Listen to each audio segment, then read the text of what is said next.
নন্দনকানন চিড়িয়াখানা এশিয়া তথা ভারতবর্ষের সর্ববৃহৎ চিড়িয়াখানা।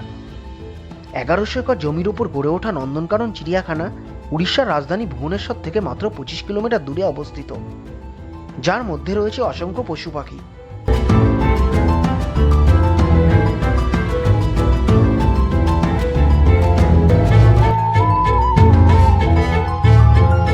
এই চিড়িয়াখানার প্রধান আকর্ষণ হলো গাড়িতে করে জঙ্গল সাফারি বা চিড়িয়াখানা ভ্রমণ।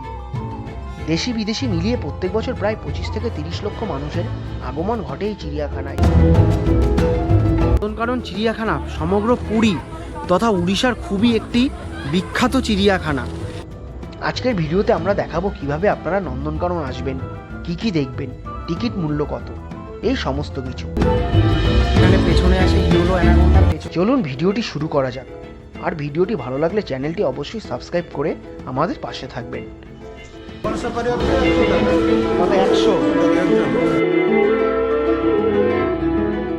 এগিয়ে চললাম নন্দনকানন চিড়িয়াখানার দিকে। প্রথমেই বলা যাক আপনারা কিভাবে এখানে আসবেন। এই চিড়িয়াখানাটি পুরী সাইট সিনের মধ্যে পড়ে।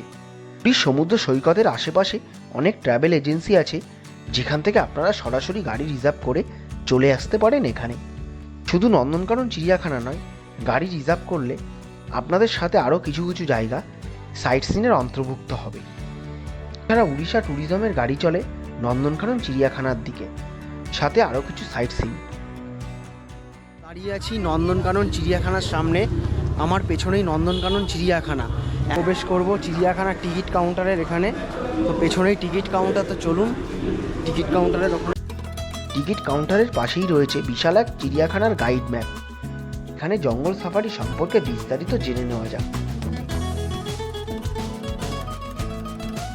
জঙ্গল সাফারি করলে তোমার 3 ঘন্টা লাগবে টাইম। 3 ঘন্টা কিসে করাবে? ঘুরবে এসি বাস, ভিউ ঘুরবে ব্যাটারি গাড়ি, এটা 1.5 ঘন্টা। আর জঙ্গল সাফারি করতে গেলে জঙ্গল সাফারি এসি বাস হচ্ছে এখানে। কত প্রাইস কত পার পারসন? জঙ্গল সাফারি হচ্ছে 100 টাকা। কত? 100 টাকা একজন। ব্যাটারি গাড়ি হচ্ছে 80 টাকা 4টে। একটা গাড়িতে কজন যাবে? একটা গাড়িতে 13 জন যায় ব্যাটারি গাড়ি। আর সে বাসগুলোতে যায় 30 জন যায়। কখন ছাড়বে গাড়ি? এটা সঙ্গে ছেড়ে দেবে ব্যাটারির গাড়ি। আর জঙ্গল সাফারিটা 10টার উপরে টাইম। 10টার উপরে টাইম। এখানে টোটাল 2টি রাইড হয়। একটা হলো ব্যাটারি গাড়িতে করে এবং একটি হলো এসি বাসে করে। তো এসি বাসে করে যে রাইডটা হয়, সে রাইড হলো পুরো এই যে ম্যাপটি দেখতে পাচ্ছেন জঙ্গলের, এই জঙ্গলের পুরো ম্যাপ এসি বাসে করে আপনাদের পুরো ঘোরাবে। তাতে পার পারসন 100 টাকা করে। এবং কিছু এই জঙ্গলের ভেতর নয়, এই সমস্ত জায়গা আছে ম্যাপের মধ্যে, এই সমস্ত জায়গাগুলো আপনাদের ব্যাটারি গাড়ি করে ঘোরাবে, যার পার পারসন ভাড়া পড়বে 80 টাকা করে। পুরী থেকে 85 কিলোমিটার এবং ভুবনেশ্বর থেকে মাত্র 25 কিলোমিটার দূরে অবস্থিত চিড়িয়াখানার টিকিট কাউন্টার।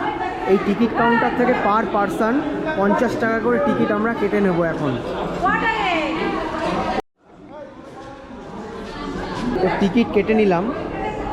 এখানে পার হেড 50 টাকা করে টিকিট। দেখুন গেলাম চিড়িয়াখানার ভেতরে, ওই গেটের থেকে আমরা টিকিট কাটলাম। এখন সামনে আছে চেকিং কাউন্টার। ওখানে ঢুকেই দেখতে পেয়ে যাবেন SBI এর ATM। এখান থেকে আপনারা চাইলে টাকা তুলে নিতে পারবেন। এবং যে কাউন্টার আছে তার আগে বাঁদিকে একটি কাউন্টার দেখতে পারবেন। এখানে লেখা আছে প্লাস্টিক বোতল রেগুলেশন সেন্টার। এর অর্থ হলো এটা যেহেতু প্লাস্টিক ফ্রি এলাকা, মানে এখানে কোনো প্লাস্টিক অ্যালাউ নেই, যাতে ধরুন আপনি জলের বোতল চিড়িয়াখানার ভেতরে নিয়ে প্রবেশ করলেন এবং জলের বোতল ভেতরে নিয়ে প্রবেশ করে যাতে আপনি জলের বোতল ভেতরে ফেলে না দেন, সেই কারণে এখানে আপনাকে জলের বোতলের সাথে একটি ক্যাপ দিয়ে দেবে এবং সেই ক্যাপের জন্য আপনাকে 50 টাকা এখানে জমা করতে হবে। কেন জমা করতে হবে? যাতে আপনার 50 টাকা যদি এখানে ডিপোজিট করা থাকে, তাহলে আপনি ক্যাপ এবং জলের বোতল ভেতরে অবশ্যই ফেলবেন না, এটা আবার এদেরকে এখানে জমা দেবেন। সেই জন্য এরা 50 টাকা করে নিয়ে জলের বোতলের মুখে একটি ক্যাপ লাগিয়ে দেবে। এবং এটাই হলো জলের বোতল নিয়ে প্রবেশ করার একমাত্র বিকল্প রাস্তা। এছাড়া আপনি জলের বোতল নিয়ে প্রবেশ করতে পারবেন না এই চিড়িয়াখানার ভেতরে। চেকিং কাউন্টার থেকে চেকিং করিয়ে চলে আসলাম সুন্দর একটি ঝর্ণার সামনে।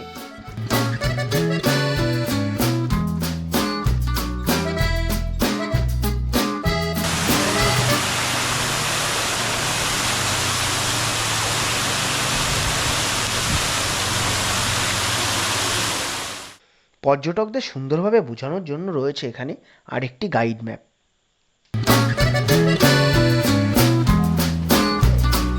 এখানে হলো এই ব্যাটারির গাড়ির বুকিং করার টিকিট কাউন্টার, যার পার হেড 80 টাকা করে পড়বে। আমরা 80 টাকা করে টিকিট কেটে নিলাম ব্যাটারির গাড়িতে জঙ্গল সাফারি করার জন্য। টিকিট কাউন্টার থেকে 80 টাকা করে টিকিট কেটে আমরা এই ব্যাটারির গাড়িতে টোটাল 14 জন আছে। এই 14 জন মিলে আমরা এখন চিড়িয়াখানা পরিদর্শন করব। আমরা 80 টাকা করে টিকিট কেটে নিলাম ব্যাটারির গাড়িতে চিড়িয়াখানা সাফারি করার জন্য। তো গাড়ি জাস্ট 10 থেকে 15 সেকেন্ড চললো, জাস্ট ওখান থেকে এখানে নিয়ে আসলো আমাদের ফার্স্ট স্পট। এখানে কি আছে আমাদের এই স্পটের সামনে দাঁড়িয়ে হরিণ, নীলগাই, অস্ট্রিক, ইএমইউ, এটা সাধারণত উট পাখি বলে এটাকে। এখানে হনুমান, বাঁদর, গরিলা। ম্যাপ দেখে এখন এর ভেতর থেকে প্রবেশ করব।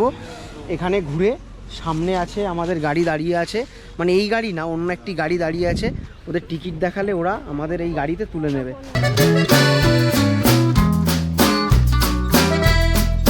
চলে আসলাম হরিণের সামনে। তো দূরে দেখা যাচ্ছে, দেখুন ওখানে প্রচুর হরিণ আছে ওখানে।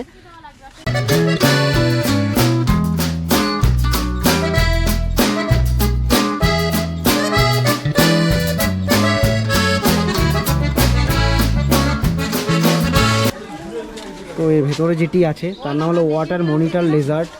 এটাকে আমরা বাংলায় সাধারণত গুইসাপ বলে থাকি। এটা সর্বোচ্চ কমডোর ড্রাগন এবং এটা সাধারণত 14 কেজি পর্যন্ত হাইয়েস্ট এর ওয়েট হয়।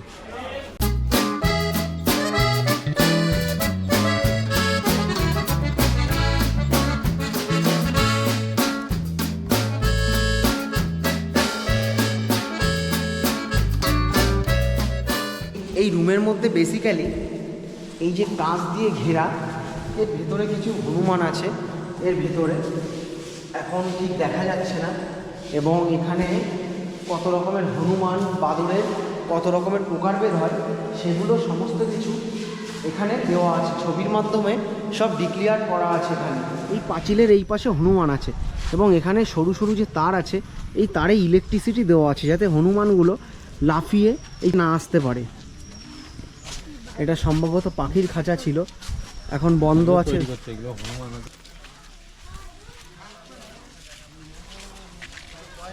চলে আসলাম এখন শিল্পাঞ্জি বা গরিলার খাঁচার সামনে। তো পেছনে দুটো গরিলা বন মানুষ বসে আছে।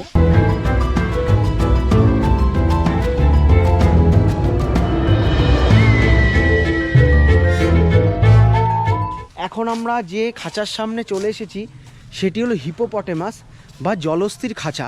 তো ওখানে দূরে আঙুলের সোজাসুজি ওখানে জলস্থি একটা এবং দুটো জলস্থি আছে। এই জলস্থি পুকুরের মধ্যে স্নান করছে। খুব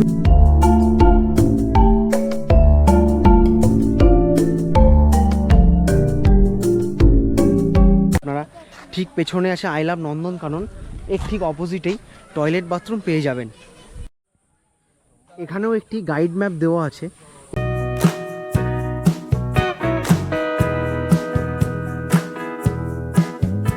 এখানে এখন দাঁড়িয়ে আছি ডাইনোসরের নিচে।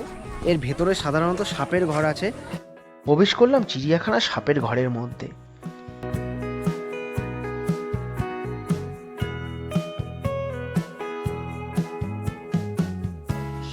কি কি বিষধর সাপ পাওয়া যায় তার মধ্যে সেইগুলো এখানে মার্কিং করে দেখানো আছে। King cobra, common crate king cobra মানে শঙ্খচূড়, কমন ক্রেট মানে কালাচ, এবং ইন্ডিয়ান কোবরা এটা হচ্ছে স্পেকটিক্যাল কোবরা, এটা হচ্ছে রাসেল ভাইপার মানে চন্দ্রবোরা, এটা হচ্ছে গোক্রো, এটা হচ্ছে মনোক্লেট কোবরা মানে কেউটে, আর এটা হলো ভাইপার, এটা হলো ব্যান্ডেড ক্রেট মানে শাখামুটি, এটা হলো ব্যাম্বু পিট ভাইপার বা গ্রিন পিট ভাইপার। খুবই এটা ইন্ডিয়ান রক পাইথনের খাঁচা মানে অজগর সাপ, এর মধ্যে অজগর সাপ আছে। এবং এটা হলো ব্যান্ডেড ক্রেট শাখামুটি সাপ, এটা হলো খুবই বিষধর সাপ, ওই যে শাখামুটি এটা। এই সাপ সহজে মানুষকে কামড়ায় না, খুবই শান্ত প্রকৃতির সাপ এটা। তো এটা হচ্ছে কমন র্যাট স্নেক মানে যাকে আমরা দালার সাপ নামে হিসাবে জানি। এই সাপ হচ্ছে, এটা হলো রাসেল ভাইপার, খুবই বিষধর সাপ। ইন্ডিয়ার মধ্যে সবথেকে বেশি বিষধর সাপ বলা হয় রাসেল ভাইপারটিকে। কেননা এই সাপের বিষ এতটাই মারাত্মক, আপনার কিডনি পুরো ড্যামেজ করে দেবে। এই সাপে কামড়ালে প্রতিটা সেকেন্ড আপনার খুবই মূল্যবান। মনোক্লেক কোবরা, যাকে আমরা কেউটে নামে জানি, এই সাপ সচরাচর দেখতে পাওয়া যায়। তো কেউটে সাপ ওই যে দূরে ওই ছোট একটি ঘরের মধ্যে আছে। কিংকোবরা, কিংকোবরা মানে যাকে আমরা শঙ্খচূড় নামে জানি, খুবই এই সাপ সাধারণত পাহাড়ি এলাকা, বিশেষ করে দার্জিলিংয়ের চা বাগানে খুবই দেখতে পাওয়া যায়। ওই যে এখানে পেছনে আসে ইয়েলো অ্যানাকোন্ডা, পেছনে দূরে ওখানে শুয়ে আছে। এবং এটা সাধারণত খুবই মানে বিলুপ্ত প্রায় প্রজাতির সাপ এটি, স্যান্ড বোয়া। এর কোনো বিষ নেই, সাধারণত 2 থেকে 3 ফুটের হয়ে থাকে এই সাপগুলো। একে অনেকে, এটা হলো পাইথন মানে অজগরের খাঁচা। এই যে এখানে সামনেই শুয়ে আছে। ভারতবর্ষে যে কটা বিষধর প্রজাতির সাপ পাওয়া যায় সেই সমস্ত সাপই এই চিড়িয়াখানার ভেতরে দেওয়া আছে। তার প্রত্যেকটি নাম হলো কুমিরের খাঁচা। দেখুন কুমির, এইখান থেকে ভালো করে দেখলে দেখতে পারবেন কুমির সব জলের মধ্যে সব মাথা উঁচু করে শুয়ে আছে।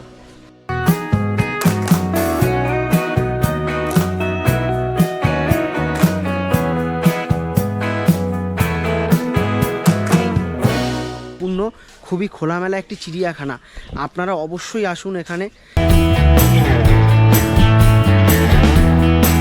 দেখতে পেয়েছি, এখন চলে আসলাম সেই কুমিরের সামনে। দেখুন এই যে আঙুলের সোজাসুজি দেখুন ওখানে সব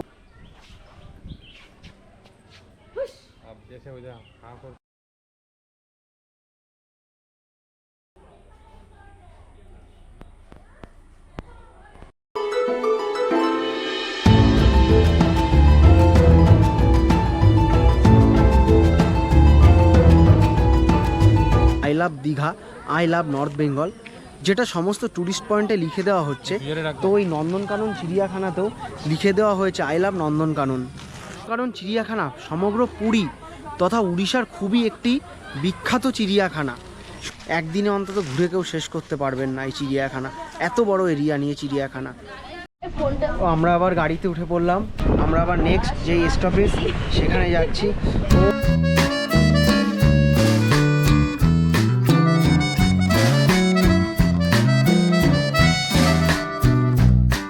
খুব সুন্দর হাওয়া, প্রচণ্ড গরম লেগে গেছে। একটু হলেও তো 2 সেকেন্ড 3 সেকেন্ডের জন্য হলেও তো গাটা ঠান্ডা হয়ে গেল আমাদের। গাড়ির গাড়ি চলতে চলতে দেখে নেব চিড়িয়াখানার জিরাফটি। সোজা এটা হচ্ছে জিরাফের খাঁচা। তো একটা জিরাফ ওখানে দাঁড়িয়ে আছে।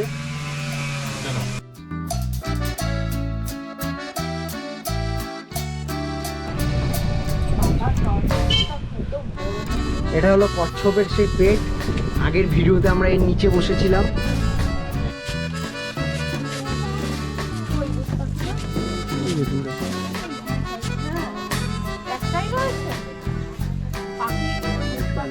এই যে খাঁচা, এই খাঁচার ভেতরে রয়েছে বাঘ, কিন্তু এটা যেহেতু বর্ষার সময় তাই জঙ্গলে পুরো বাগানটা পুরো জঙ্গলে ভরে গেছে। এটা যদি শীতের সময় হতো তাহলে এত জঙ্গল থাকতো না, বাঘটাকে স্পষ্ট দেখা যেত। কিন্তু বডি লেন্থ 8 থেকে 10 ফিট, ওয়েট 300 থেকে 350 কেজি এর ভেতরে যে বাঘটি আছে। আপনারা সবাই একটা কথা মাথায় রাখবেন, এই নন্দনকানন চিড়িয়াখানা সকাল 8টা থেকে বিকাল 5টা পর্যন্ত খোলা থাকে এবং প্রত্যেক সোমবার এই চিড়িয়াখানা বন্ধ থাকবে। আমরা বাঘ দেখার আগ্রহে হাঁটতে লাগলাম বাঘের খাঁচার সামনে থেকে। বেশি হলে হয়তো 100 থেকে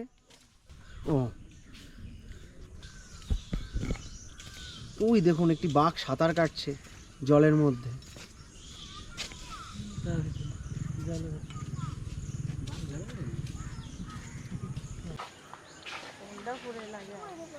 চিড়িয়াখানার টাকা উসুল হয়ে গেছে, বাঘ জলের মধ্যে সাঁতার কাটছিল। চিড়িয়া স্ট্রিট এই রাস্তা দিয়ে পুরো একদম যতগুলো খাঁচা দেখছেন এই সমস্ত খাঁচাই হলো বাঘের জন্য। এই খাঁচাগুলো সব, এই খাঁচাগুলোর মধ্যে এই প্রত্যেকটি খাঁচার মধ্যে এক একটি করে বাঘ রাখা আছে। ওটা আরো বেশি বড় ছিল ওই ভিতরে যেটা।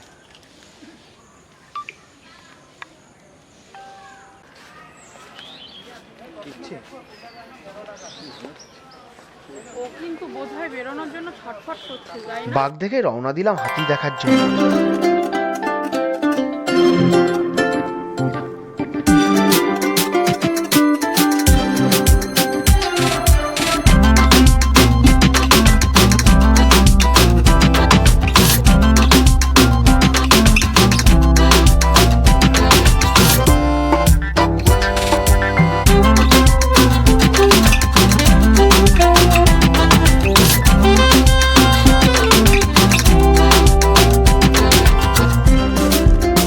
দেখে আবার আমরা বেরিয়ে পড়লাম।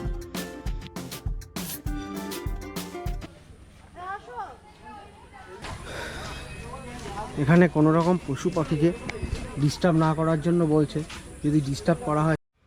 এই চিড়িয়াখানা ঘুরতে হলে আপনাকে কম করে পুরো একদিন ব্যয় করতে হবে, তবেই আপনারা এই চিড়িয়াখানার পুরোটা অংশ ঘুরতে পারবেন।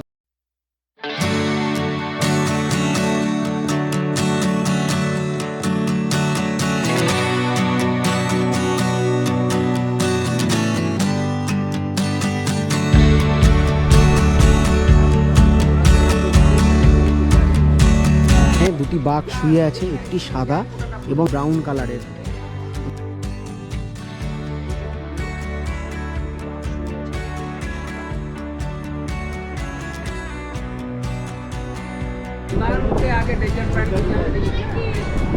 চিড়িয়াখানার মধ্যে ছোটদের বিনোদনের জন্য আমরা যেখান থেকে গাড়িতে উঠেছি আবার সেখানেই নেমে পড়লাম। এছাড়া এখানে রয়েছে টয় ট্রেন ও রোপওয়ে, যেখানে সময়ের অভাবের জন্য আমরা যেতে পারিনি। তো নন্দনকানন চিড়িয়াখানাতে আমাদের ঘোরা কমপ্লিট হয়ে গেছে। খুবই জল তৃষ্ণা পেয়েছিল, তো পেছনে এখানে ড্রিঙ্কিং ওয়াটার এখানে আছে, আপনারা খুবই বিশাল ওয়াটার, আপনারা এখান থেকে চাইলে জল ভরে নিতে পারেন। পানীয় জলের ঠিক সামনের রাস্তা দিয়ে সোজা চলে গেলে পেয়ে যাবেন চিড়িয়াখানার পাখির খাঁচা। এখানে হরেক রকমের পাখি আপনারা দেখতে পেয়ে যাবেন। ময়ূর এবং বিভিন্ন রকমের পাখি আপনারা এখানে দেখতে পেয়ে যাবেন।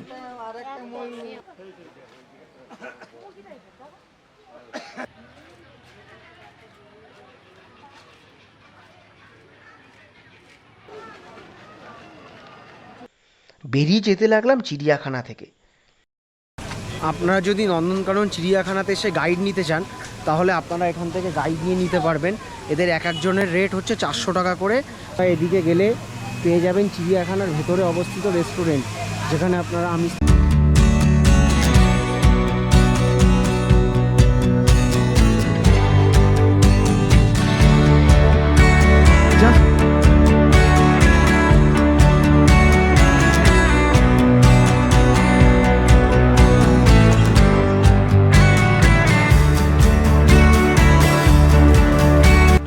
চলে আসলাম চিড়িয়াখানার বাইরে।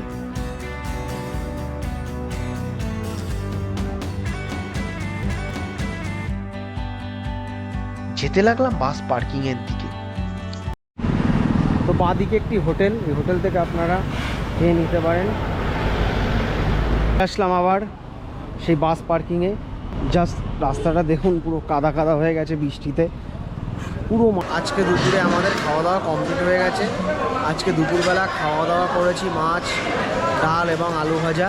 এখান থেকে আমরা যাবো উদয়গিরি খণ্ডগিরিতে। এর মতো ভিডিওটি এখানেই শেষ করছি। ভিডিওটি ভালো লাগলে চ্যানেলটি সাবস্ক্রাইব করে অবশ্যই আমাদের পাশে থাকবেন এবং কমেন্টে জানাবেন ভিডিওটি কেমন হয়েছে।